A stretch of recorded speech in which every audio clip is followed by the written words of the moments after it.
Praise the Lord. Good morning po sa ating lahat. Lahat ng mga pinagpala, magsabing Amen. Amen. Glory to God. So, hindi ko po lahat na tumayo. So, umagang ito para po sa ating Sunday service at hindi po sa Evergala na pangunahan tayo sa panala. Dakilang Diyos sa mga banal, maraming po salamat muli Panginoon sa pagkakataon na pinagkaroon mo sa bawat isa upang muli kami mag-alay ng papuri, pasasalamat at pagsamba sa iyong dakila at kapangyarihang pangalan. Una sa lahat o Diyos, hinihiling po namin ang kapatawaran sa lahat ng aming mga pagkukulang, lahat ng aming mga iniisip, sinalita at ginawa na hindi naging katanggap-tanggap sa iyo, Panginoon.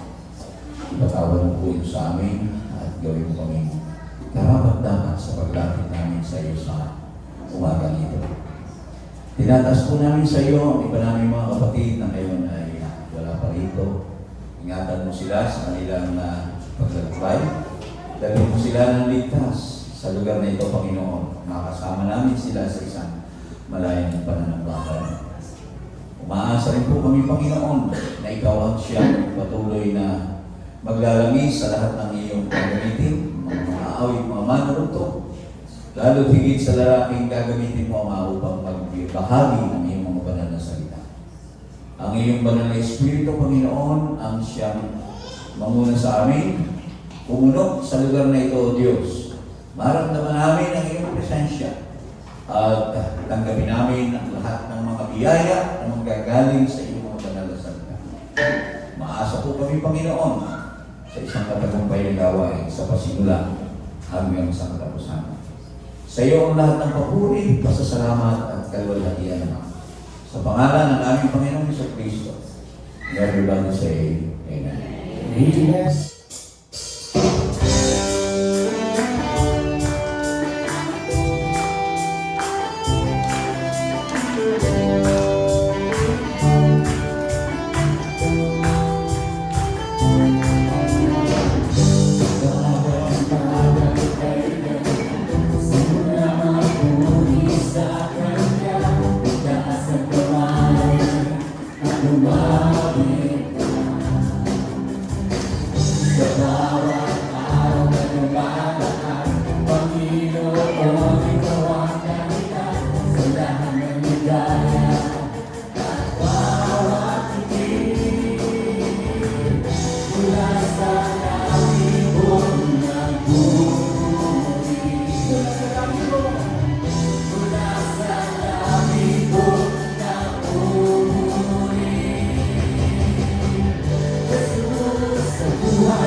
sa buhay ko,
pagpupuri sa Kanya, itaas ang kamay at umawi.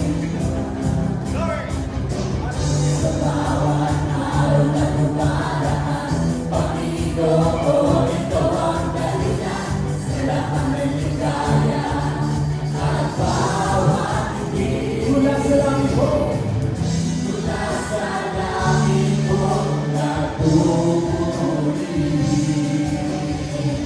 Mula sa langit ko nagpupuri. Jesus, sa buhay ko ikaw ang nagbigay ng kulay. Wala sa iyo may pabantay. Jesus, sa buhay ko ika'y tumilos at tumabay. Wala sa iyo may pabantay. Jesus, sa buhay ko ikaw ang nagbigay ng kulay. Wala sa iyo may pabantay. Jesus, sa buhay ko ika'y tumilos at bumabay. Wala sa iyo may pabantay. Praise the Lord! Hallelujah! Praise the Lord! Hallelujah! Hallelujah! Lord God!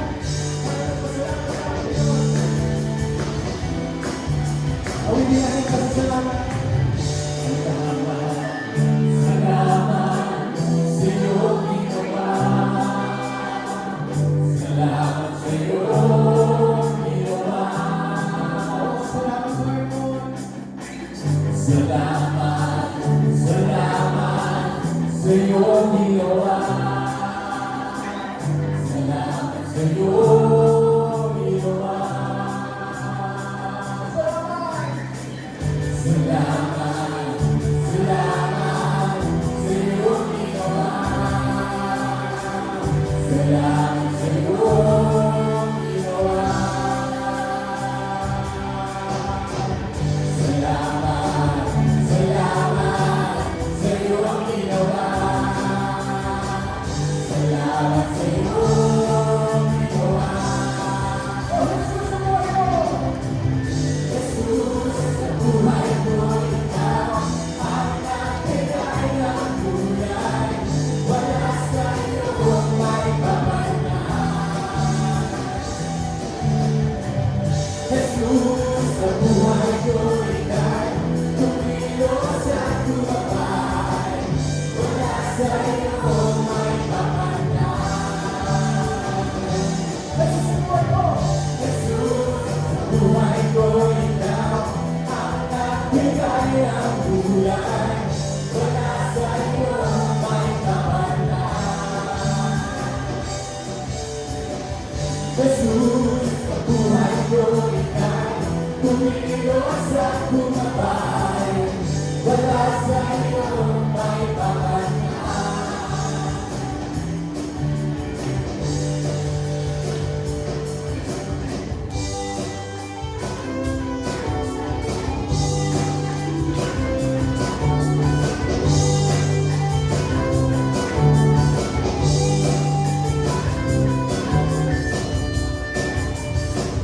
Dakilang Diyos ng hangin, aming ihaya. Nagpagkailanman ang amin, ay magpasalamat sa iyong ginawa. Makapangyarihan mong gawa.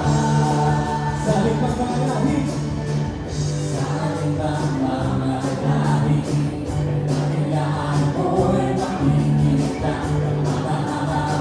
Panginoon, aming pag-asa ang iyong ginawa. Makapangyarihan mong gawa. Pupuri ka,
ligtas ka na, tanging sa'yo naman. Diyos na makapangyarihan, mapagkailanman. Ang pag-ibig ko'y sapat sa kanilungan. Pagkat pinagbabago, mapagkailanman. Aming sasambahin, ngalan mo'y sasapitin. Pagkakaligin ko ang siyang mahalaga sa akin. Sa aking tatantunan, ika'y mapupurihan. Pasasalamat ay magpagkailanman. Aming sasambahin, ngalan mo'y sasapitin. Pagkat pag-ibig ko ang siyang mahalaga sa akin. Sa aking tatantunan, ika'y mapupurihan. Pasasalamat at magpagkailanman. Ika'y aking sasambahin, ngalan mo'y sasapitin. Pagkat pag-ibig mo ang siyang mahalaga sa akin. Sa aking tatantunan, ika'y mapupurihan. Pasasalamat at magpagkailanman. Kaya ang sasabihin, ngalan mo'y sasapitin. Pagkat pag-ibig mo ang siyang mahalaga sa akin. Sa aking tatantunan, ika'y mapupurihan. Pasasalamat at magpagkailanman. Pasasalamat at magpagkailanman. Pasasalamat at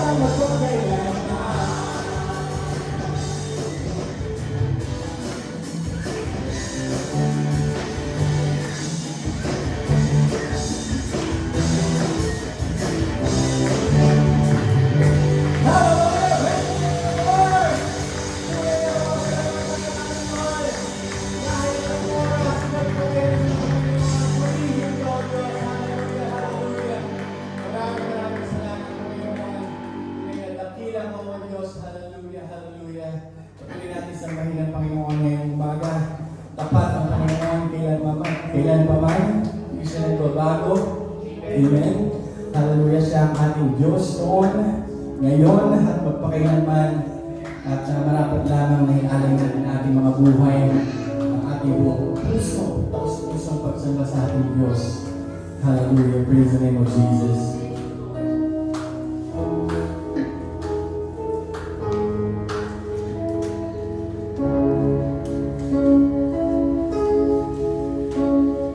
Okay ka, Panginoon.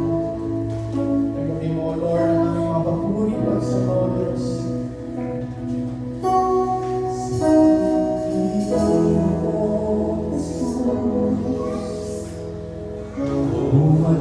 Magtitiwala sa biyaya niya ka ba? Buhay ko ay may kalinga sa pagsubok at gumay. Natin siyang lumaramay. Ang Panginoo'y tapat kailan pa man.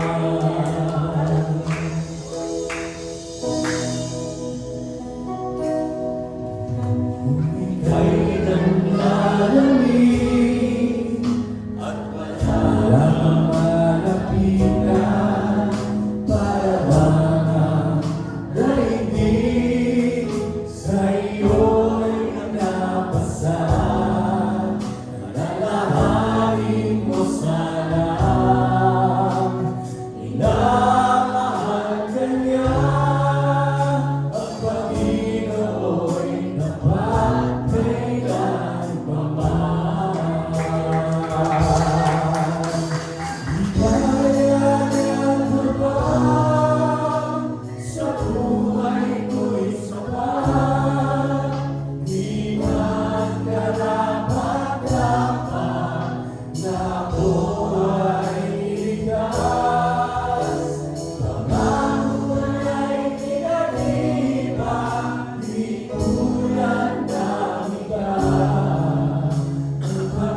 biyaya ng Ama sa buhay ko'y sapat. Di man karapat-dapat na buhay ligas. Pagkako ay nilaliba, di tulad ng iba. Ang Panginoon ay dapat kailanman. Biyaya ng Ama sa buhay ko'y sapat. Di man karapat-dapat na buhay ligas. Pangako niya'y pinag-iba, di tulad ng iba. Ang Panginoon dapat kailanman. Biyaya ng Ama sa buhay ko'y sapat. Di man karapat-dapat na buhay ligas. Pangako niya'y pinag-iba, di tulad ng iba. Ang Panginoon dapat kailanman. Ang Panginoon dapat kailanman. Ang Panginoon dapat kailanman.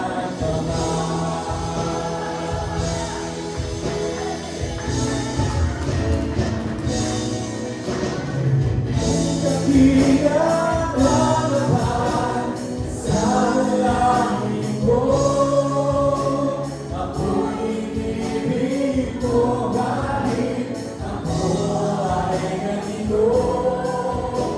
Walang katapusan pagmamahal mo, walang pinipili ang puso mo. Panginoon, pinagpapalaban sa langit ko, ako'y ibig ko kahit ako ay ganito. Walang katapusan pagmamahal mo, walang pinipili ang puso mo. Kahit kailan, di ka natulad. Biyaya mo sa aking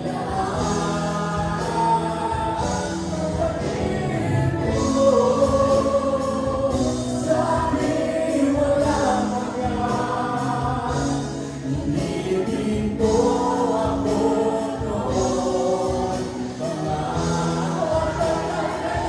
Kahit kailan, di ka natulad.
pagsamba ng umaga. Glory to God. Konti na lang mga kapatid, less than 60 days, less than 40 days, tama ba? Ilang days na lang ba countdown? Ay, then 30 days na lang pala ha, 23 na ngayon eh. Ayan, so less than, mga 32 days. Ayan, 32 days before Christmas, plus 15. Basta less than 50 days na lang, 2026 na mga kapatid. So, yung mga pinoproblema natin, yung mga nakaraang buwan, nakaraang linggo, sa wakas, patapos na. Amen? So, hindi tayo talaga pinagkukulang ng Panginoon. Nais ko lang po mag-share nung isang napanood kong video sa Facebook na kung saan ginamit niya yung storya doon sa Matthew 4 at nirelate niya tungkol sa financial temptations. Diba? Sa Matthew 4, nandun yung storya na after mag-fasting ni Jesus Christ ng 40 days, ay tinempt siya ng devil. So yung unang temptation sa kanya is yung turn the stone into bread. So, ang Panginoon ay dumating at nagsabi sa kanya, kung ikaw ang anak ng Diyos, ay pag-utos mo na sa mga batong ito na maging tinapay. So, yung verse na yun, ginamit niya na sa ngayon daw, ginagamit pa rin ng devil yung temptation of instant gratification. So, syempre, after mo mag-fasting ng 40 days, syempre, gutom na gutom ka. Di ba? So, parang sa atin, kung may mga pinagtrabahuhan tayo, nagtrabaho ka ng 12 months, iniintay mo ang 13th month pay. So, dyan papasok yung thinking na deserve ko to. Instant gratification. So, kahit na beyond your means, nandyan yung tendency na wala pa yung 13th month mo, kaskas dito, kaskas doon, check out dito, check out doon. Yan. So, pagdating ng 13th month mo, wala na. So, ubos na. Instant gratification. So, yung sunod naman na temptation, yung sinabi sa kanya ng devil na magpatihulog ka sapagkat nasusulat siya'y mabibilin sa kanya mga anghel tungkol sa iyo. So, kumbaga, kung talagang ikaw yung Diyos, magpatihulog ka dyan, sasaluhin ka ng mga anghel mo. Kumbaga, hindi ka mapapano. So, yun daw ay temptation to impress people. So, dun niya nirelate in terms of financial temptations na tayo, mahilig tayo yung mag-show off na para ipakita na, uy, daming pera, uy, nakaka-LL na sa buhay. Yan. So, yun yung pangalawang temptation. And yung last temptation, yung sinabing, all kingdoms of the world and its splendor, kumbaga, in-offer ng devil na lahat ng magagandang bagay sa mundo bibigay ko sa iyo. So, yun yung third temptation, which is, yun nga, na material possessions. So, we crave for huge house, luxury brands, mga high-end cars, kaya nahuli dun sa diba? Sa DPWH. Yeah. Akala niya okay yun, na dami na sasakyan. O, yun yung ikinahulog niya. Dahil nasimula lang investigasyon, na dahil nga doon sa luho, na di ba sinong normal na tao na kailangan ng more than 50 cars, na kahit sa isang buong buwan, kulang yung 50 kotse para gamitin kada araw, di ba? So yun yung sobrang luho na talaga. Pero kung iisipin natin sa normal na pamumuhay, basta beyond our means, beyond our needs, wants na yun. So kumbaga, doon tayo mag-ingat. At yun yung tinuturo nga ng financial temptations na maging watchful tayo dahil para maging responsible stewards of God's blessings. So, praise the Lord sa ginagamit na rin talaga ng Lord ang technology para ma-inspire tayo sa mga ganyang bagay. So, medyo ayusin natin yung mga algorithm ng ating mga cellphone, ng ating mga internet at ang ating mga softnet at talagang nakakatulong po siya para sa pagpapalakas ng ating pananampalataya. Tayo po manalangin sa ginawa nating pagbibigay. Dakilang Diyos, maraming po salamat muli sa lahat ng mga blessings na aming tinanggap at tatanggapin pa.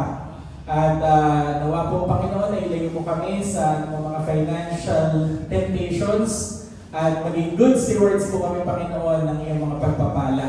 At dalangin namin Lord na ibalik mo po ng maraming beses mga blessings na ito sa aming lahat at patuloy po itong magamit sa ikalalagupan ng iyong gawain.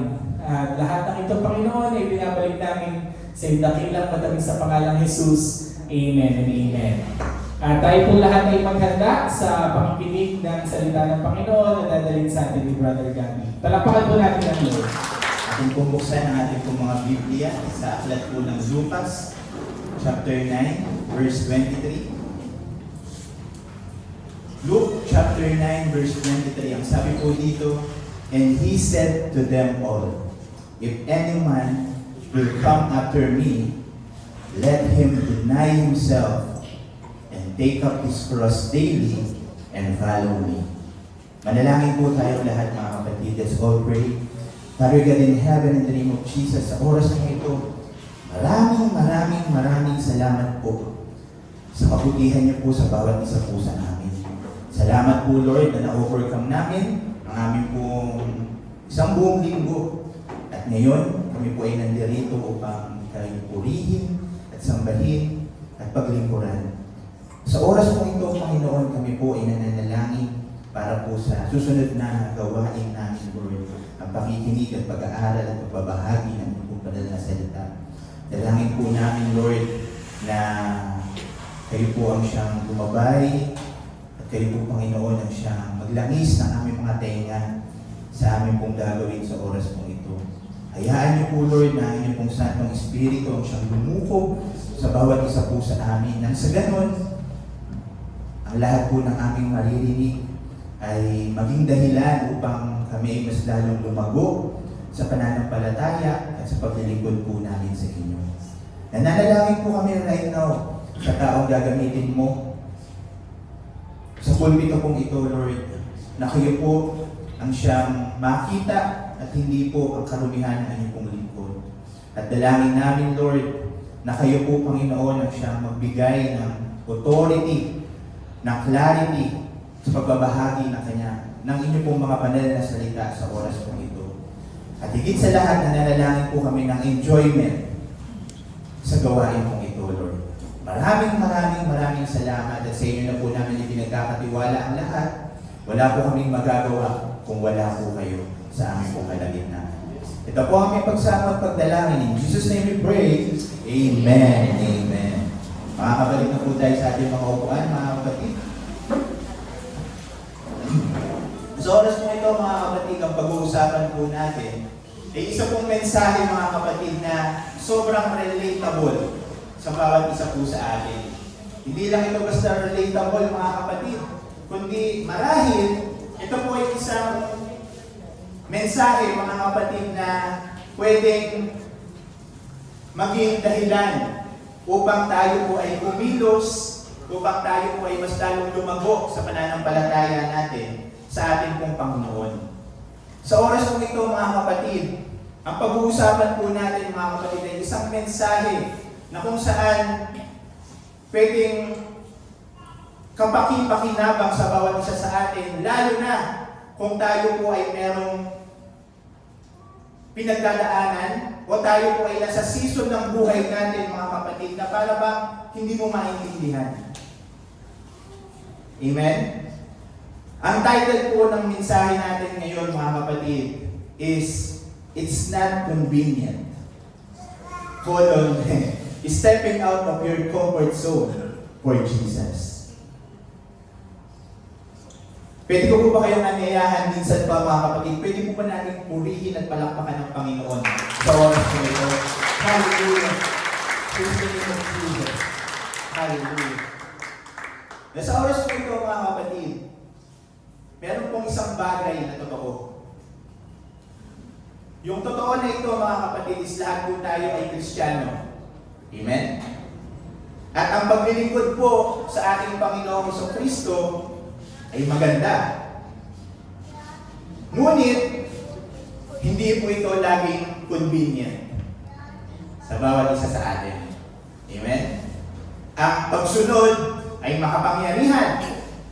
Ngunit, hindi ito komportable.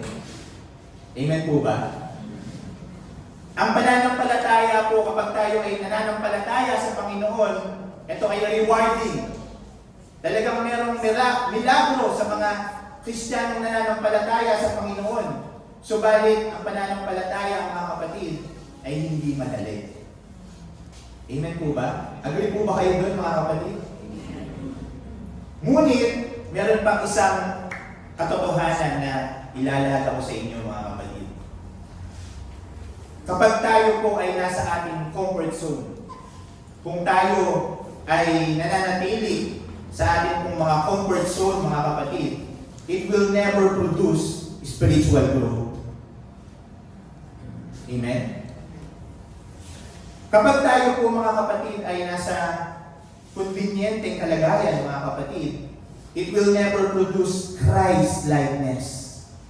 At kapag tayo, mga kapatid, alam natin na meron tayong calling, meron tayong tawag galing sa Panginoon, ngunit we stay sa ating pong mga convenient life, comfortable life, hindi tayo tinatawag ng Panginoon dun sa comfort zone, but He called us to the cross. Kaya nga sinasabi dito, mga kapatid, dun sa verse na binasa natin, Luke 9:23, mga kapatid, and He said to them, all of you, if any man will come after me,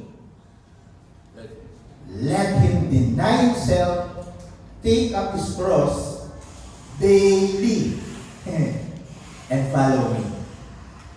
Hindi sinabi ni Jesus Christ na follow me when it's easy. Follow me kapag convenient na. Hindi sinabi ni Jesus Christ na follow me kapag okay ka na. Hindi ganun yung sinabi ni Jesus Christ. Ang sinabi niya, follow me, period. Amen? Follow me kahit masakit, kahit mabigat, at kahit hindi convenient. Ang hirap mag-amen, di ba? Bigat eh. Hindi naman ako yung nagsabi. Si Jesus. Amen? Alam niyo kung bakit, mga kapatid? Because God called us beyond convenience. Yun yung katotohanan doon, mga kapatid. Di ba? Sabi ni Jesus Christ, Luke 9:23, dito sa ating team verse, mga kapatid, if any man would come after me, ibig sabihin, it's an open invitation. Lahat pwedeng lumapit sa Panginoon. Lahat pwedeng maglingkod sa Panginoon. Pero mayroong kasunod. Ano yung kasunod na yun, mga kapatid? Deny yourself, take up your cross, and follow me. Bigat talaga. Amen? Kaya nga, nung pinag-aaralan itong mensahe na ito, mga kapatid, ang sabi talaga ng mga theologians, mga scholars, na ang Luke 9:23 daw ay isang mensahe na kumbaga sa pagkain, mahirap nguyain. Alam niyo kung bakit, mga kapatid? Kasi itong mensahe na to ay pinapalabas ka sa iyong comfort zone. Pinapalabas ka dun sa convenient na kalagayan mo. Merong pinapasurrender sa iyo na isang bagay na hindi mo kayang isurrender. Kaya napakahirap nguyain. Napakahirap pakinggan. Baka nga nakatakip na yung tenga nyo right now. Amen? And meron pa nga istorya, mga kapatid, na meron daw isang church na nangangaral ng ganitong mensahe at sabi, while the pastor is preaching about Luke 9:23, people walk out one by one. Because of its heavy message. Bakit? Kasi ang gusto ng tao na pakinggan, blessing. Ang gusto ng tao pakinggan is kung ano yung maganda sa parinig nila. Pero kapag sinasabi na take up your cross and follow me, ay hindi ko lang. Deny yourself. Take up your cross and follow me. Napakahirap sa isang Kristiyano. Mga kapatid, ang cross na tinutukoy dito sa atin pong mensahe, mga kapatid, ay hindi symbol ng convenience. Alam natin yun. Alam natin, mga kapatid, yung ginawa ni Jesus Christ. Nagbuhat siya ng cross, mga kapatid. Ibig sabihin, mga kapatid, yung cross na ito, mga kapatid, it's a symbol of sacrifice. It's a symbol of pain. It's a symbol of obedience. And it's a symbol of surrendering to God. Take up your cross. Deny yourself, take up your cross, and follow Him. Period. Amen? That's why, kung gusto talaga natin na maglingkod sa Panginoon, kung gusto talaga natin na sundin ang Panginoon, if we really want to follow Jesus Christ, the first thing that we need to do, deny yourself. Deny yourself, mga kapatid. Sa madaling salita, deny your plans, deny your preferences, deny your convenience. Ikaw na nakakaalam nun kung ano yun. Di ba madami kang plano sa buhay? Di ba ang dami mo, meron kang standard? Ikaw na nakakaalam nun. Kasi mga kapatid, kapag yung plano mo, hindi naman plano ng Panginoon para sa iyo, anong gagawin mo? Kapag yung standard mo, hindi naman standard sa Panginoon, anong gagawin mo? At kapag yung convenient na buhay na meron ka, hindi ganyan yung gusto ng Panginoon sa iyo, anong gagawin mo? Following Jesus requires denying ourselves. Amen? Hirap talaga mag-amen. Amen? Pangalawa, mga kapatid, following Jesus requires denying our comfort zone. Sa madaling salita, mga kapatid, the cross means kahit hindi mo feel, I will still obey. Ayun ang ibig sabihin ng mga kapatid. Kahit ang hirap, I will still follow. Kahit na nasasaktan ako, I will still trust you. Denying our comfort zone to follow Jesus, mga kapatid. Amen? Hirap talaga, no? Hirap mag-amen. Diba? Following Jesus requires daily surrender. Daily. Yun po yung sabi sa binasa natin, mga kapatid. Denying yourself, take up your cross daily. Hindi tuwing Sunday. Amen? Hindi tuwing Thursday. Amen? Daily, araw-araw. Sabihin nyo nga po yung word araw-araw. Pwede po ba natin lakasan galing sa ating puso? Araw-araw. Di ba? Minsan kasi mga kapatid yung araw-araw, nakakalimutan natin yan. Kasi, yung araw-araw natin, minsan-minsan. Hindi araw-araw. Gulo eh. Di ba? Sa madaling salita lang, mga kapatid, hindi once a week, hindi kapag nasa mood lang. Minsan ang pagsunod natin sa Panginoon, ang pagpalaw natin kay Jesus kapag nasa mood lang. Di ba? Yung kapag okay na nga lang yung mag-church. Hindi na ako mag-church. Wala ako sa mood. Or minsan, ito minsan, we follow Jesus kapag may time lang. Right. Kapag may time lang, we follow Jesus kapag may time lang. Pero, ang sinasabi dito, mga kapatid, daily. As in, araw-araw, mga kapatid. Ibig sabihin sa madaling salita, daily obedience, daily faith, daily sacrifice. Araw-araw talaga yun, mga kapatid. Kaya sinasabi dito ni Apostle Paul, mga kapatid, kay Timoteo, 2 Timothy 4:2, mga kapatid, sabi ni Paul kay Timothy, preach the word, be instant, in season, out of season. Reprove, rebuke, exhort with all long suffering and doctrine. Sa madaling salita, mga kapatid, kapag convenient ang ating buhay, let's go. Let's serve the Lord. Amen? Pero, kapag hindi convenient, dapat go pa rin. Amen? Kahit pagod ka, go pa rin. Amen? Ang nag-amen eh. Di ba? Kapag may pinagdadaanan ka sa buhay, go pa rin. Maglingkod pa rin sa Panginoon. Follow Jesus pa rin.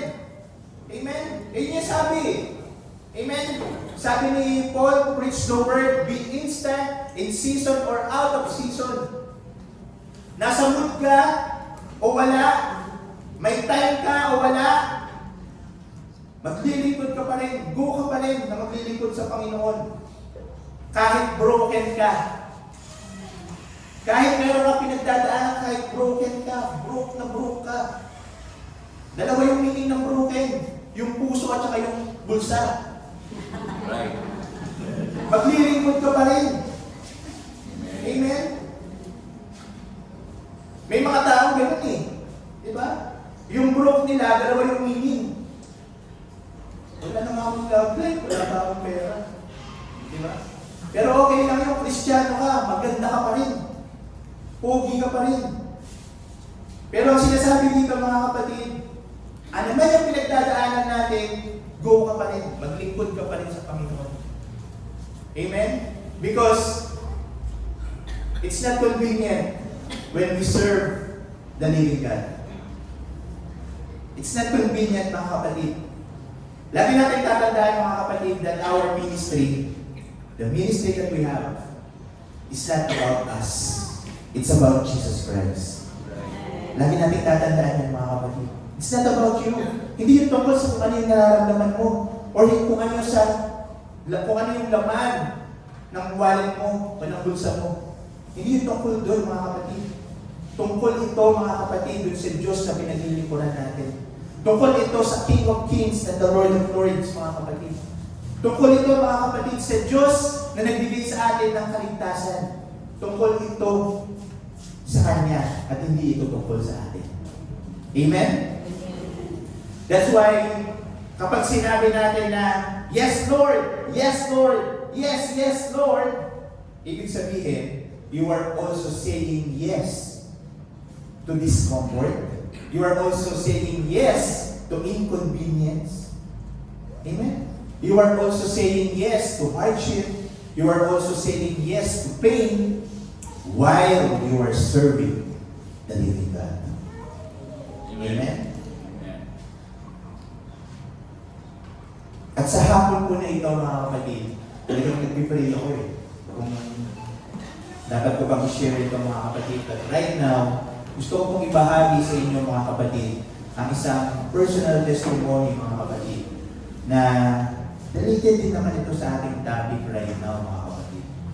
Sapagkat ito pong aking last 2 months ng aking pong buhay mga kapatid ay hindi ko akalain mga kapatid na talagang unexpected ang aking pong last 2 months ng aking pong buhay mga kapatid. And gusto kong mag-share ng personal testimony. Okay lang po ba sa inyo mga kapatid? Amen? At talagang itong pong pangyayari sa aking buhay ay hindi ko gusto. Hindi convenient. At talagang ako po talaga ay lumabas sa aking pong comfort zone. Dito po sa last 2 months na pangyayari sa aking buhay mga kapatid. And gusto ko po itong simulan mga kapatid nung last September 21, 2025. Yan. Ay, alam niyo po ba kung anong meron doon mga kapatid? Last September 21, 2025 mga kapatid, Sunday po yun. Ako din po ang preacher. Okay? Ako po ang preacher nun mga kapatid. Biruin niyo po mga kapatid, sa totoo lang, after ko po mag-preach nun mga kapatid, talagang may mga kapatiran pa talaga tayo na nag-PM sa akin. Sabi sa akin, Brother Gab, nag-bless ako sa message mo. Keep doing that. Di ba? Talagang God bless you more. Tapos meron pang isang kapatid, mga kapatid na dahil nag-bless siya din sa mensahe ngayon, nilibre pa talaga niya ako ng pansit. Di ba? So, talagang nag-bless siya. Kaso, mga kapatid, after ng Sunday na yun, mga kapatid, I was arrested. Narinig niyo po ba yung word? I was arrested, mga kapatid. Inaresto po ako, mga kapatid. Sa kasong estafa. At meron po akong isang client, mga kapatid, na nagreklamo na ako daw po ay nagpanggap na isang land developer na namumulekta ng pera upang gamitin sa aking pansariling kapakanan. And mariin ko na pong sinasabi sa pulpito kong ito, mga kapatid, na hindi po iyon totoo. Mukha po ba akong land developer, mga kapatid? Mukha po ba akong merong malaking lupain, di ba, na pwede kong ibenta, di ba? And to be honest, mga kapatid, na-shock talaga ako, mga kapatid. Noong September 21 na ito, mga kapatid, ako po ay inaresto, ako po ay pinusasan. At ako po, mga kapatid, ay nakulong ng 5 araw sa Antipolos, PJ.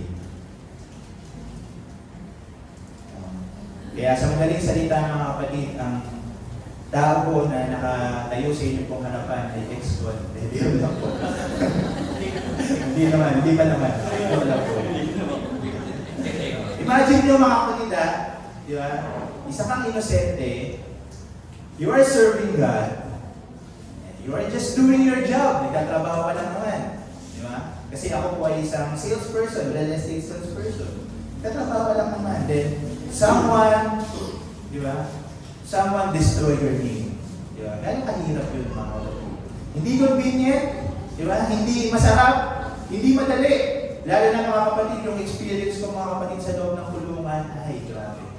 Hindi ko, never in my life, never ko na-imagine sa aking buhay na ako po ay mapapasok doon bilang isang preso. And alam niyo po ba, mga kapatid, last 4 months ng aking buhay, ako po ay nagbibenta ng VIP membership. At hindi ko akalain, mga kapatid, na magiging VIP rin pala ako. Pero very important prisoner. So, grabe, mga kapatid. Kung hindi lang po talaga ako binihiyaan ng asawa na magaling, na marunong, mga kapatid, ay talagang mahihirapan ako doon. Kaya salamat po talaga sa binigyan ako ng Panginoon ng asawa na makakatulong ko sa aking pong buhay, mga kapatid. And ewan ko lang ako nagpapasalamat siya. Kung ano ako yung nagpapasawa niya. Pero ako thankful ako. Thank you, Lord.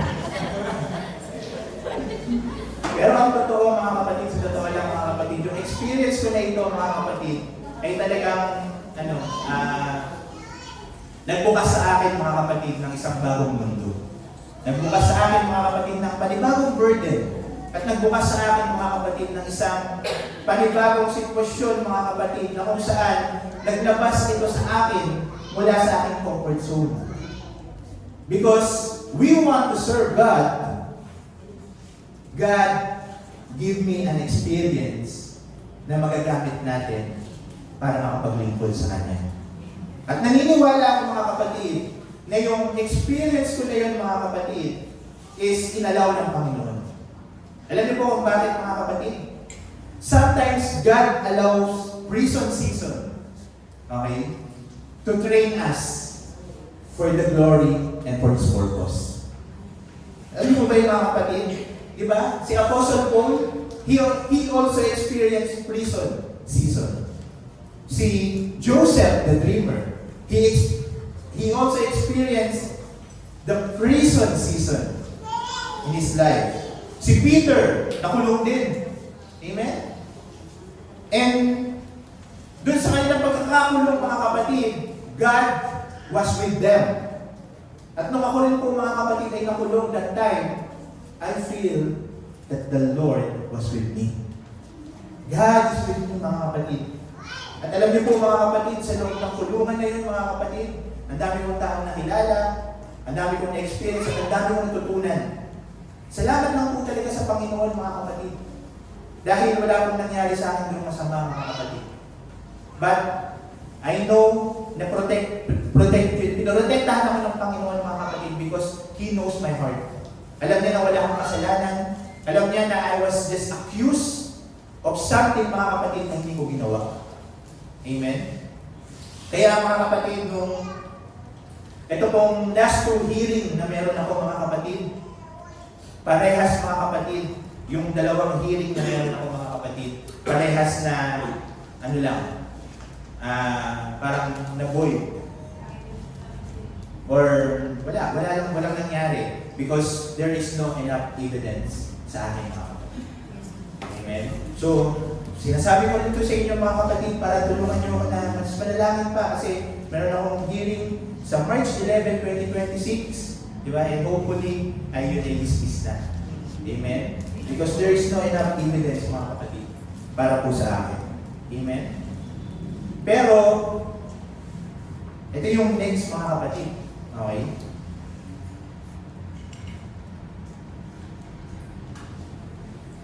Pagkatapos ko ng makulong mga kapatid, okay? Ang next na nangyari mga kapatid is October 15, 2025. Ito lang, last month lang mga kapatid. Okay? Paglabas ko ng kulungan mga kapatid, hindi ko pa alam talaga kung paano ko magsisimula ulit. Okay? Biglang may panibagong dagok na dumating sa aming buhay mga kapatid. Okay?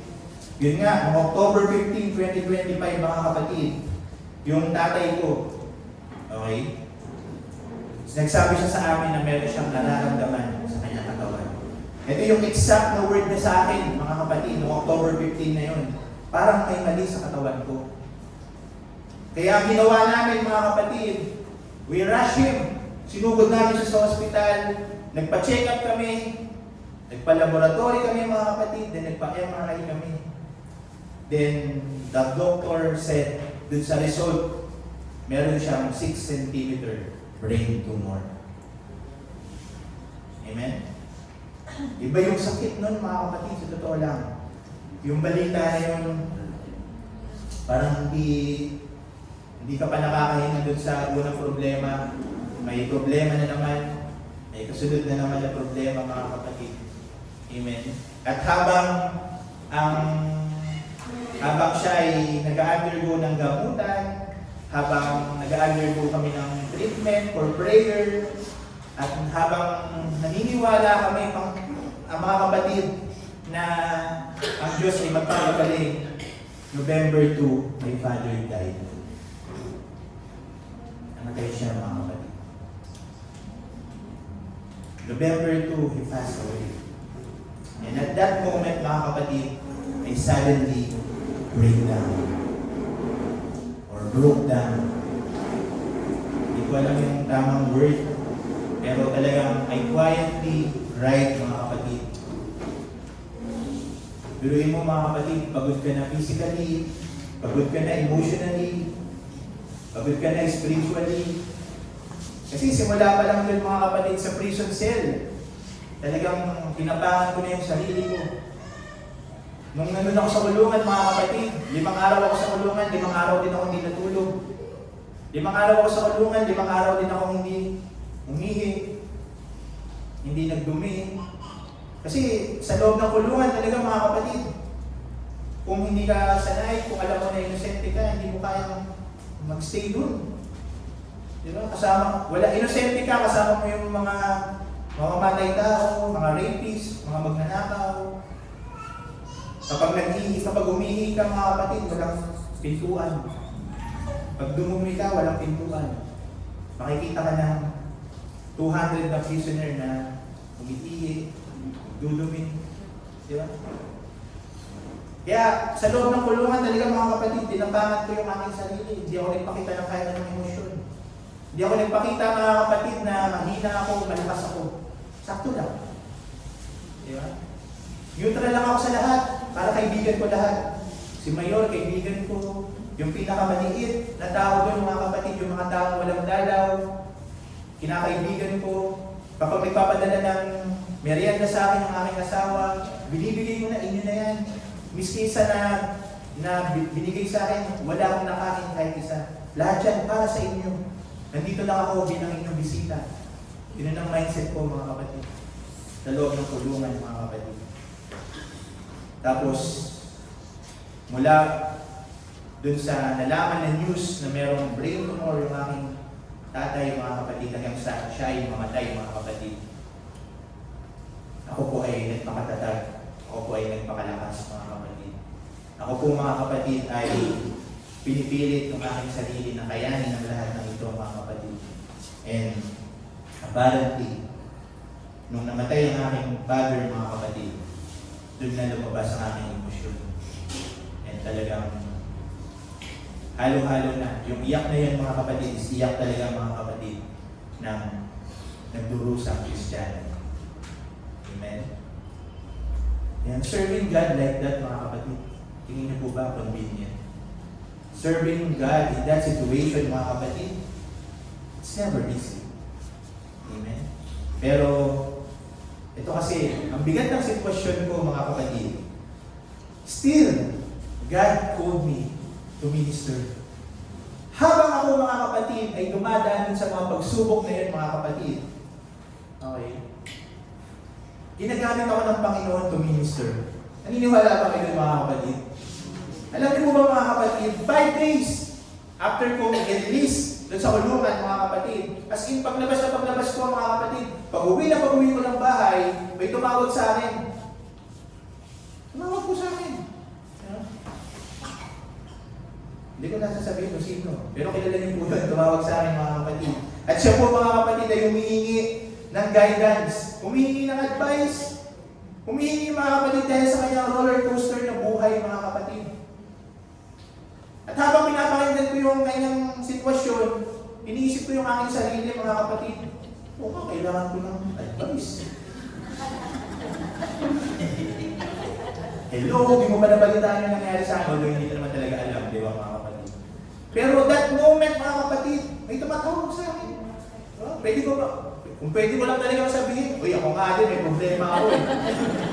Higit-higitan mo ako sa kaarte ako, parang gusto ko ganun. Di ba? Samantalang sa kanya, mga kapatid, hindi lang sila nag-uusap ng tatay niya. Di ba? Yun lang yung problema niya, mga kapatid eh. Di ba? Pero narinig ko yung kanyang mga kwento, yung kanyang mga hinaing sa buhay, mga kapatid. Talagang kailangan niya talaga ng guidance, mga kapatid. Kailangan niya talaga ng encouragement at kailangan niya talaga ng prayer. So, anong gagawin ko, mga kapatid? Kahit na nandun ako sa sitwasyon, mga kapatid, na ako yung nangangailangan talaga ng guidance, ako talaga yung nangangailangan ng encouragement, at ako talaga yung nangangailangan, mga kapatid, ng prayer, I give that to that person, mga kapatid, na tumawag sa akin. Ibinigay ko pa rin yan, mga kapatid. Talagang nag-minister pa rin ako sa kanya, mga kapatid. Nakinig ako sa kanya. Ang tagal namin nag-usap. Simula nung paglabas ko sa kulungan, kailangan ko matulog. Kausap ko siya. Hanggang alas 3 ng madaling araw, mga kapatid. Totoo. Hanggang alas 3 ng madaling araw kami nag-uusap. Ang ginagawa ko lang, mga kapatid, makinig lang dun sa mga kaartihan niya. Artihan talaga yun. Diba? Pero yung moment, mga kapatid, na ako dapat yung binibigyan ng encouragement. Ako yung dapat na, di ba, pinagpipray. Ako pa rin, di ba, yung tinawag ng Panginoon para mag-encourage sa Kanya. Imagine that, mga kapatid. And ito pa yung nakakatuwa pa, mga kapatid. During my Father's Week, dito, mga kapatid, hindi rin kasi alam ng iba yung pinagdadaanan ko. Hindi rin alam na may namatayan ako. Hindi alam, mga kapatid eh. Di ba? Dahil sa, siguro talagang, itsura kasi talaga, mga kapatid, no? Diba? Mukha talaga walang pinagdadaanan eh. Diba? Mukha walang naniniwala. May mga tao, mga kapatid, na lumalapit para humingi ng tulong. May mga tao na lumalapit for advice. At may mga tao, mga kapatid, na humihingi ng prayer. Hey, Brother God. Bro, baka meron ka dyan. Meron ka dyan. kailangan ko. Bihira ka mga ito. Ganyan ako, ganyan yung wordings ko mga kapatid. Di ba? Ano ba masasabi mo sa akin, bro? Ikaw, ano ba masasabi mo sa akin? Pero, alam niyo po mga kapatid, kahit ako yung nangangailangan ng tulong mga kapatid that time, kahit na ako yung nangangailangan ng encouragement at kahit na ako yung kailangan na i-minister that time, I still serve. Amen? I still ministered dun sa mga tao na lumapit sa akin. Why? Because I am called to serve Jesus Christ. I am called to serve. Not only when it's convenient, but also I am called to serve even when it's painful. And that's the truth. Ang bawat isa sa atin mga kapatid may pinagdadaanan. Kagaya ko. Di ba? Lahat tayo mga kapatid, may kanya-kanya tayong problema na sinusolusyonan. Di ba? May kanya-kanya tayong mga problema na ino-overcome. But when God called you, silang ibig sabihin ng mga kapatid, He is still trusting you. Why? Because it's God's way of healing you. It is God's way of telling you, anak, kahit na marami kang pinagdadaanan ng problema, kahit na marami kang mga pagsubok na pinagdadaanan, doesn't matter. Because I am still your God and I can fight for you. Yung sinasabi ng Panginoon. Just keep going. Just keep doing what you are doing. Kasi yun naman talaga yung sinabi ni Jesus Christ eh. Take up your cross, not to take your pillow, not to take your comfort. The cross is heavy, but the calling is holy. Amen. The cross is heavy, but the calling is holy. And in this church, mga kapatid, this church has a call. Meron tayong tawag, mga kapatid. Hindi tayo nandito, mga kapatid, para maging display lang natin sa magandang church. Nandito tayo, mga kapatid, because there is a calling. And that calling is holy to each and every one of us. At kahit na ano pa yung pinagdadaanan mo, mga kapatid, right now, you need to step out of your comfort zone for Jesus. Because merong isang nangangailangan para mapaglingkuran. Merong isang tao dyan para ma-minister. Someone needs your service. Someone needs you. Kailangan ka, mga kapatid. Kung may mga tao sa kung may tao sa mundo ito, mga kapatid, na pwedeng yung kumbaga kayang may karapatan talaga na maging convenient ang kanyang buhay. Di ba? Nung siya ay nabubuhay sa mundong ito, si Jesus Christ yun. Si Jesus Christ yun. Amen? Pero hindi niya yung ginawa. Amen? Kung babasahin natin, mga kapatid, yung Philippians 2:6-8, sabi dito, though He was God, He emptied Himself, became a servant, humbled Himself, even to death on the cross. Imagine this, mga kapatid, a perfect God entering a simple world. Simple world. Di ba hindi convenient? Pero still, Diyos na nagkatawang tao in a person of Jesus Christ. Amen.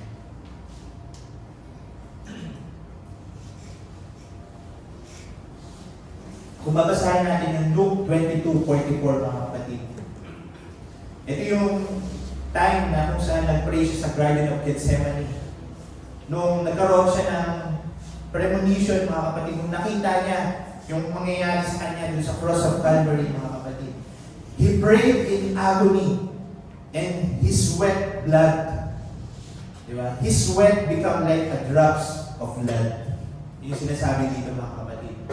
At ano yung prayer niya mga kapatid? Father, if possible, let this cup pass from me. But he followed it. Diba? Pero sunundan niya yun mga kapatid. Yet not my will, but yours be done. Amen?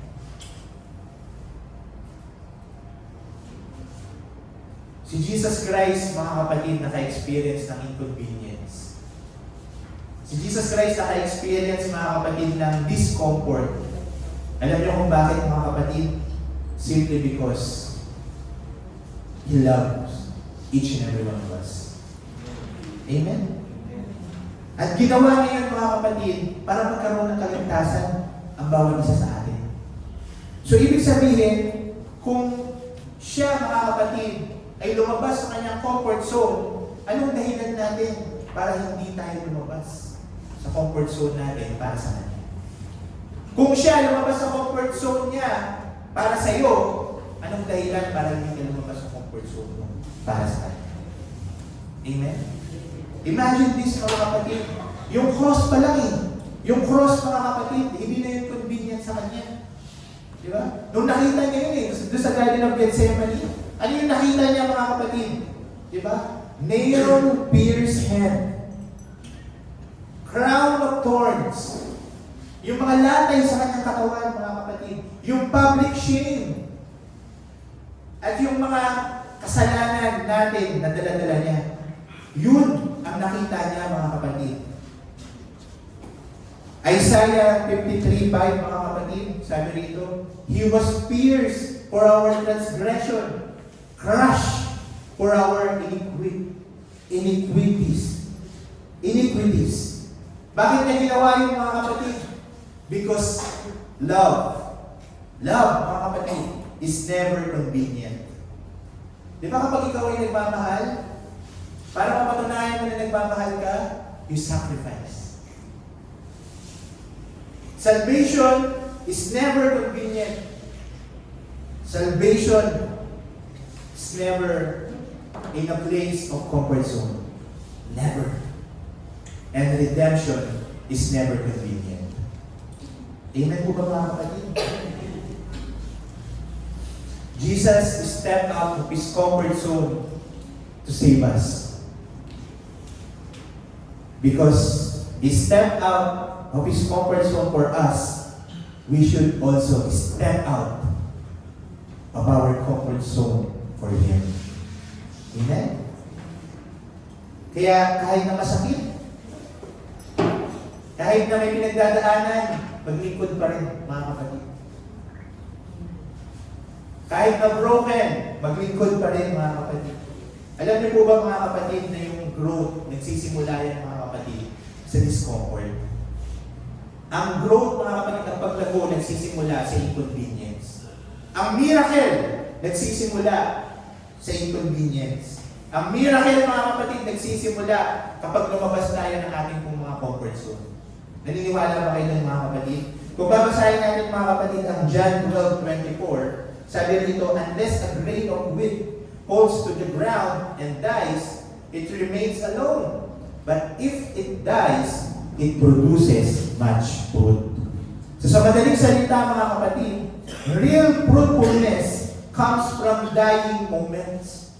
Kung gusto talaga natin magkaroon ng tunay na bunga, nagsisimula yung, mga kapatid, doon sa dying moments na meron tayo, doon sa desperate moment na meron tayo, mga kapatid, doon sa broken moment na meron tayo, at doon sa inconvenient na meron tayo. Doon lumalabas yun, mga kapatid. Kaya nga, di ba kapag masaya tayo sa totoo lang, mga kapatid, ang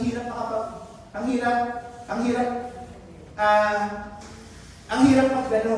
Kumbaga, ang hirap isipin, mga kapatid, nung mga ginawa sa'yo ng Panginoon. When everything falls into places.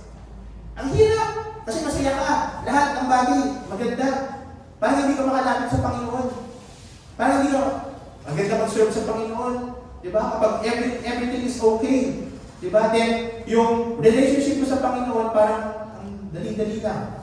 Diba? Pero minsan, mga kapatid, kumbaga parang, kapag everything is okay, pag wala tayong pinagdadaanan, na masakit sa ating mga buhay, pag walang pain yung ating mga buhay, mga kapatid, parang yung ating pong spiritual level is stagnant. Nananatili lang siya dyan, mga kapatid. Hindi nag-grow. Pero gusto niya ng grow, mga kapatid. Gusto niya ng pag-grow, mga kapatid. Then we need to be broken, mga kapatid. Kailangan talaga, dumaan talaga tayo, mga kapatid, dun sa inconvenience. Kailangan talaga yun, mga kapatid. Pagdaanan talaga natin yung inconvenient para masanay tayo na maglingkod sa ating pong Panginoon. Amen? Importante yan, mga kapatid. Because God uses prison season to prepare Joseph. Lagi natin tatandaan yan. Kung walang prison season, mga kapatid, si Joseph hindi makakarating dun sa hari. Amen? Si Moises, hindi siya magiging, kumbaga, ginamit ng Panginoon yung wilderness para i-train si Moises. Kung alam niyo yung story ni Moises, mga kapatid, di ba? Yung early church, mga kapatid, ginamit yung persecution. Yung persecution nila para tumibay sila, mga kapatid. And si Jesus Christ, na-reveal yung kanyang kapangyarihan nung merong bagyo. Nung sila ay nasa gitna ng bagyo. Amen? Kaya, serving God, despite of what's happening, negative happening inside of you, mga kapatid, or serving God, kahit na may nangyayari sa iyo na hindi maganda, keep going. Keep going. Sabihin mo nga sa katabi mo, keep going. Keep going, mga kapatid. Bakit, mga kapatid? Kasi doon papasok, mga kapatid, yung miracle, yung growth galing sa Panginoon, mga kapatid. God uses our suffering to grow your calling. Alam mo, sa totoo lang, mga kapatid, hindi ko talaga akalain na merong yung, alam ko na merong prison. May mga prisoner, mga kapatid. Pero hindi ko akalain talaga, mga kapatid, na yung mga prisoner, mga kapatid, ay meron talagang meron silang mga pinagdadaanan din talaga. Di ba? Sila talaga, mga kapatid, ay yung mga sektor sa lipunan natin, mga kapatid, na hindi talaga nabibigyan ng pansin ng ating gobyerno. Amen? At talagang nagkaroon ako ng burden doon, mga kapatid. And right now, di ba, kami po ng asawa ko ay meron ng ginagawa para ma-reach out sila, mga kapatid. And totoo lang po, mga kapatid, actually, i-open ko nga rin sa church. Pero meron po kami gagawin doon, babalik po kami doon para mag-serve doon, mga kapatid. Kasi isa sa mga pinakamagandang paraan din talaga to share the gospel, ay i-share mo na yung mga nagkasala. Mismo. Bakit? Kasi yung mga nandun sa kulungan, mga kapatid, they are willing to repent. Kaya sa totoo lang, mga kapatid, willing na sila doon, mga kapatid, na magsisi. Kasi nakagawa sila ng kasalanan. Di ba? Although na meron ako mga nakausap doon na pabalik-balik na sa kulungan, pero parang ginawa nilang buti yung kulungan, sa totoo lang. Di ba? Meron doon. Pero may mga tao din talaga doon, mga kapatid, na kagaya ko na napunta doon na walang kasalanan. Meron din talaga doon, mga kapatid, na nakagawa ng kasalanan, pero doon para talaga magsisi sa kanilang nagawang kasalanan. Doon, perfect talaga, mga kapatid, ang salita ng Panginoon doon sa loob ng kulungan. Di ba? And maniwala man kayo sa akin ng hindi, mga kapatid. Parang yung loyalty, mga kapatid, ng mga tao na sa kulungan, kapag nabigyan mo sila ng help doon sa loob ng kulungan, mga kapatid, talagang malalim yung magiging loyalty nila, mga kapatid. Okay? And meron akong isang dadalhin dito, mga kapatid, na nakasama ko sa kulungan dahil malapit na siyang lumabas. Amen. Dahil dun sa loob ng kulungan, wala siyang mahinga ng tulong, takot na takot siya, pero ako yung ginamit ng Panginoon para mag-minister sa kanya. Amen? And maniwala naman kayo sa akin, hindi, mga kapatid, iba kapag nagkaroon tayo ng prison ministry. Subukan natin, di ba? Malay yung mga kapatid, di ba? Yung experience ko pala na yun is magbukas sa atin ng panibagong ministry. Amen? So, pag-pray natin yun. Amen? Pero ang sinasabi ko lang dito, mga kapatid, na yung trials, yung mga pangit na nangyayari sa ating mga buhay, it will open new doors. It will open miracles. It will open something, mga kapatid, na makapagdala sa atin sa panibagong mundo ng ating pong pananampalataya. Amen? So, serving God, it's not convenient talaga, mga kapatid. We need to step out of our comfort zone. We need to step out, mga kapatid. Kasi naniniwala ako, mga kapatid, na hindi sapat ang 100 people, mga kapatid, na nakikinig lang ng salita ng Panginoon. Amen? Hindi sapat, mga kapatid.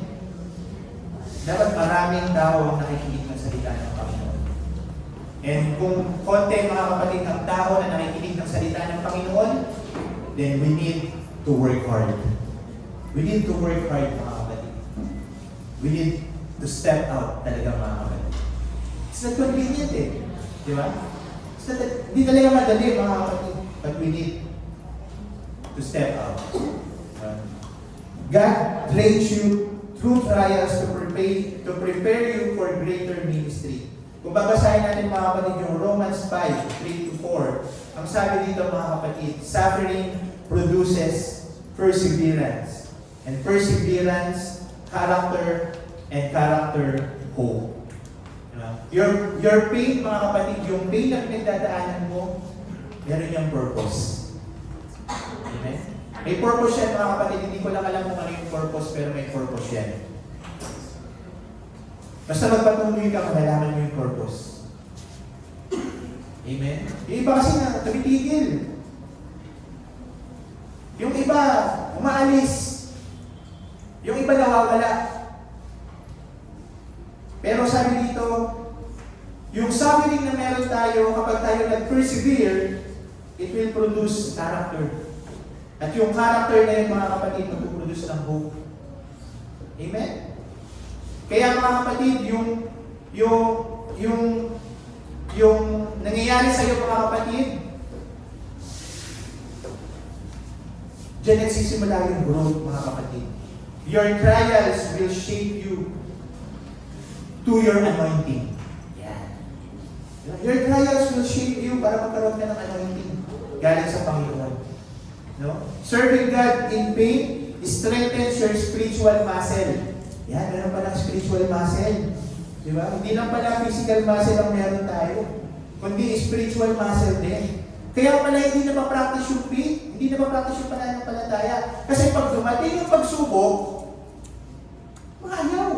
Di ba? Yung parang, yung example ng mga sa online, di ba yung mag-exercise, mag-push up, pagkatapos mag-push up ng 10, kukuha ng kumot, tapos matutulog na. Parang gano'n. Ang pagsubok pala, mga kapatid, is workout. Workout natin yun, mga kapatid, para tumatag yung ating pananampalataya, para tumatag yung ating mga spiritual muscle. Amen? Gusto niyo ba, mga kapatid, na mapatunayan yung mga pinapaniwalaan nyo, yung mga napapakinggan nyo? Gusto niyo na maging totoo yan sa buhay nyo? Gusto nyo? Then kapag merong pagsubok, i-challenge mo yung salita ng Panginoon dun sa mga pagsubok na yun. Para ma-practice yung spiritual muscle. Amen? Nahihirapan ka magbigay, i-challenge mo ang Panginoon sa bagay na yun. Amen? Nahihirapan ka na mag-gain consistent sa pagbabasa ng salita ng Panginoon. Alam niyo po ba, mga kapatid, the more na nahihirapan ka magbasa, mas lalo ka magbasa. Bakit? Kasi pinipigilan ka para hindi mo mabasa yung sinasabi sa iyo ng Panginoon. Kapag pinilit mo yung sarili mo na basahin kung hindi mo kayang basahin, pag pinilit mo yung sarili mo na magbasa, kahit na ayaw mo magbasa, may makikita ka doon. May mababasa ka doon na magiging dahilan para magkaroon ka ng breakthrough. No. Nahihirapan ka mag-pray, hindi ka makapag-pray consistently. Pag ayaw mo mag-pray, mas lalo ka mag-pray. Diba? May problema ka sa karakter mo, mahilig kang magreklamo. Kapag nasa moment ka na kailangan mo na magreklamo, i-practice mo na yung spiritual faith mo. Spiritual muscle mo, hindi ako magreklamo, dapat thankful lang ako. thankful lang ako, grateful lang ako. Alam niyo mga kapatid, kaya sabi dito mga kapatid, fix your eyes on Jesus who endured the cross so that you will not grow weary. Yeah? Para ma-practice natin yung ating mga spiritual muscle mga kapatid, let's fix our eyes to Jesus who endured the cross so that we will not grow weary. Kapag pinili mong maglingkod kahit nasasaktan ka, lumalalim ang puso mo sa Diyos. Yun yung katotohanan doon mga kapatid. Kapag pinili mo na maglingkod kahit nasasaktan ka, lumalakas yung calling mo. Nagiging mas maingay yung calling mo mga kapatid. Kapag pinili mo na maglingkod kahit nasasaktan ka, kahit in pain ka, kahit nahihirapan ka, lumalawak yung capacity mo na mas maglingkod sa ating pong Panginoon. Mas nagkakaroon ka ng malawak na pagmamahal sa mga tao na mahal din ng Diyos na pinaglilingkuran mo. Kasi kung susuko ka agad sa mga problema na meron ka, paano mo mararamdaman yung nararamdaman niya para sa iyo? Paano ka magkakaroon ng pag-ibig na kagaya niya para sa mga taong nakapaligid sa iyo? Kaya may mga taong walang pakialam eh. Yung bahala ka nga dyan. Yung mga ganyan eh. Bakit? Kasi hindi pinapractice yung spiritual muscle. We should love God more so that we could serve more. Amen? Para ma-apply natin ito sa ating mga buhay, mga kapatid, the word is obey anyway. Obey anyway. Sabihin mo, obey anyway. Obey anyway. Kapag napapagod ka na, just obey anyway. Amen? Kapag nasaktan ka, just obey anyway. Diba?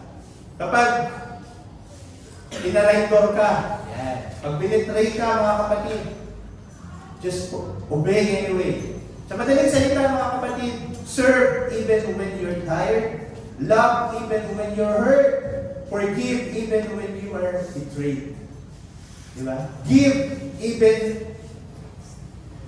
even nagkukulang. Diba? Even may scarcity na nangyayari sa iyo mga kapatid. Worship even when you are broken. Trust even when you don't understand. Ganon nag-work mga kapatid ang paglilingkod sa Panginoon. It's not convenient to serve God, but we need to follow Jesus anyway. Just follow Jesus anyway. Kaya mga kapatid, ang conclusion natin mga kapatid sa mensahe nito ay simple lang. Yes, the calling of God is not convenient. Yes, stepping out of your comfort zone is hard. Yes, obedience is costly. But remember this, si Jesus Christ nga umalis ng langit para sa iyo. Diyos, nagkatawang tao para sa iyo. Umalis ng langit para sa iyo mga kapatid. Di ba? Jesus stepped into a suffering for you. Di ba? Nagdusa ang Panginoon para sa iyo. And Jesus died on the cross for you. So ano yung dahilan para hindi ka lumabas ng comfort zone mo para sa Kanya? Amen? Even when it's not convenient, even when it's hard, even when you're broken, just follow Jesus anyway. Just serve Jesus anyway. And just trust Jesus Christ anyway. Kaya po ba natin yun mga kapatid? Amen. And He will turn your sufferings. Naniniwala ako mga kapatid. He will turn your sufferings into strength. Because that's what I personally experience in my life right now. Yung suffering na meron tayo, strength na para sa akin ngayon. Yung sinasabi ko nga, ano pa katatakutan ko, nakulong na ako. Diba? Your tears, yung mga iyak natin, yung mga sufferings na meron tayo, yung mga dahilan ng pag-iyak mo, it will become your testimony. Amen? maging biblically knowledgeable, na alam mo yung lahat ng mga verses. Kahit yung favorite verse mo lang is enough para yung isang tao na siya mo tumanggap sa Panginoon. Alam niyo ba yun, mga kapatid? Kahit isang verses lang na alam mo. Bakit? Kasi your testimony is enough for Him to turn him to Christ. Amen? Your season of breaking will become a season of breakthrough. Amen? That's all. To God be all the glory. Palakpakan po natin ang Panginoon. Sigayin po tayo lahat ng Nails in your hands, the nails in your feet. Tell me how much you love me. The thorns in your crown, the thorns on your neck. They tell me how. It brought so much strength to love. You took my place up there on that tree. You paid a price so that I could be free. You died for me, now I'm living for you. Lord, that's the least I can do. You took my place up there on that tree. You paid a price so that I could be free. You died for me, now I'm living for you. Lord, that's the least I can do. You took my place on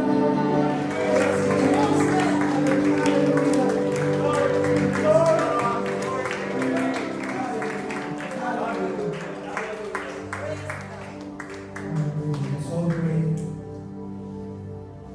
Father, thank you for your presence. Thank you for being here.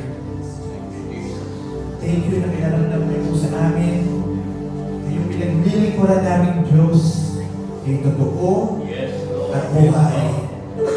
Thank you. Thank you. Thank you.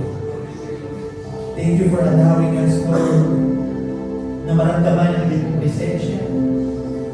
At thank you, Panginoon, na inalaw mo kami na ma-experience ang iyong presensya. At sa kalagitnaan po na ito, Panginoon, ikaw ay aming pinagpupurihan. Ikaw ay aming sinasamba. And we are continue acknowledging that there is no other God before you but you, Jesus Christ. We declare that you are our God, that you are our King, that you are our Savior, you are our healer, you are our provider, you are our God. And thank you for stepping out para kami ay magkaroon ng kaligtasan. And right now, we are also stepping out for you, Jesus. Alam namin, Panginoon, na paglilingkod sa iyo ay hindi madali. It's not convenient. Kailangan namin umalis sa aming comfort zone, but I know, nakasama ka namin, Panginoon. Alam namin, nakasama ka namin, at alam namin, Panginoon, na sa aming pong pag-alis sa aming comfort zone, alam namin, Panginoon, napapalitan mo kami ng pananampalataya na sapat upang maglingkod para sa iyo.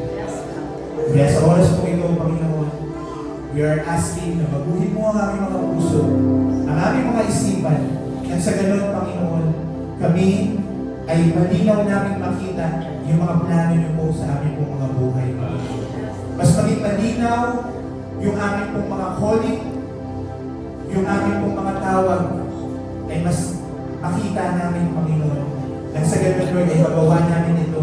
At sa muli mong pagbabalik, Panginoon, ay wala kaming maging pagsisisi na hindi namin nagawa yung nais niyo po para sa amin. Maraming salamat sa mensahe ito, Panginoon. Salamat sa platform na ito, sa church na ito, sa family na ito, Panginoon, na ginamit mo upang ang bawat isa ay inyo pong tawagin para sa inyo, Panginoon. Lord, dalangin po namin na sa bawat kapatiran namin na nandito sa lugar na ito at sa mga wala po, Panginoon, ano man po yung mga pangangailangan, ano man yung mga problema, ano man yung mga pagsubok na kailang pinagdadaanan, I am praying for solution, Panginoon, for overcome, Panginoon, na ma-overcome nila yung mga problema ito, Panginoon. At dalangin namin sa lahat ng mga kapatiran namin, nandito man o wala, na merong sakit right now. In the name of Jesus Christ, we are praying for healing. In the name of Jesus. Wala man kami sa kanilang tabi, Panginoon, but I know na kasama mo sila, Panginoon. Hindi may inyong kamay upang hindi sila bunin right now. At sa bawat kapatiran namin, nandito man o wala, na nakakailangan ng financial provision, Lord. Right now, we are praying in the name of Jesus. In the name of Jesus na kayo magbibigay ng solusyon sa kanilang mga problema. Provide for their needs. In the name of Jesus. In the name of Jesus. And Lord, right now, I am declaring blessing upon blessing to each and every one na nandito sa oras na ito. Blessing sa kanilang mga trabaho, sa kanilang mga hanap buhay, sa kanilang mga pag-aaral, sa kanilang pamilya. Lord, right now, in the name of Jesus, I am declaring blessing upon blessing to each and every one of us, Lord. In the name of Jesus Christ. Ibalik na po kami sa aming susunod na gawain na excited at handang magpuri at sumamba sa inyo. Ito po kami pagsamo at pagdalangin. Ang lahat ay magsabi, Amen. Amen. Magamit po natin ang basbas ng ating iglesia. Pagpalain po tayo ng Panginoon. Lumakad po tayo at humayo at ipahayag natin ang kanyang mga salita sa sanlibutan. You're dismissed in Jesus' name. God bless you all, mga kapatid.